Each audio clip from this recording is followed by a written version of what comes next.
Hi friends, இன்றைக்கி என்ன விளாக்னு பார்த்தீங்கன்னா, பசங்க வந்து லஞ்ச் பாக்ஸுக்கு வந்து உருளைக்கிழங்கு சாதம் கேட்டிருந்தாங்க. அதுதான் செய்ய போகிறேன். வாங்க எப்படி செய்கிறதுன்ட்டு பார்க்கலாம். எண்ணெய் தேவையான அளவு விட்டுட்டு கடுகு பொரிஞ்சதுக்கப்புறம் சீரகம், சோம்பு கொஞ்சமாக சேர்த்தா போதும். சின்ன சின்னதாக கட் பண்ணி வச்சுருக்க உருளைக்கிழங்கு சேர்த்து வதக்கிட்டு கொஞ்சம் மஞ்சள் பொடி சேர்த்து வதக்கிட்டு ஒரு 10 நிமிஷம் வந்து மூடி வச்சிடலாம். சீக்கிரமாக வெந்துடும். பாருங்கள், சீக்கிரம் வெந்துட்டு ஒரு பெரிய வெங்காயம் எடுத்து கட் பண்ணி அதையும் நல்லா வதக்கிக்கலாம். கொஞ்சமாக கருவேப்பிலை போட்டுக்கிறேன். தக்காளி வந்து நான் குறைன்னு அரைச்சி வச்சுருக்கேன். அப்போ தான் பசங்க வந்து தனியாக எடுத்து வைக்க மாட்டாங்க.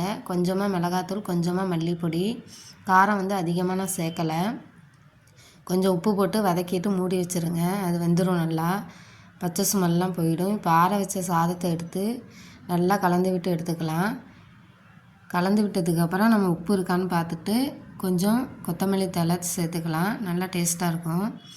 இப்போ நான் வந்து சாதம் ரெடி பண்ணிட்டேன். இப்போ பசங்களுக்கு வந்து பேக் பண்ண போகிறேன். உருளைக்கிழங்கு சாப்பாடு. உங்களுக்கு வீடியோ பிடிச்சிருந்துச்சுன்னா லைக் பண்ணி சப்ஸ்கிரைப் பண்ணி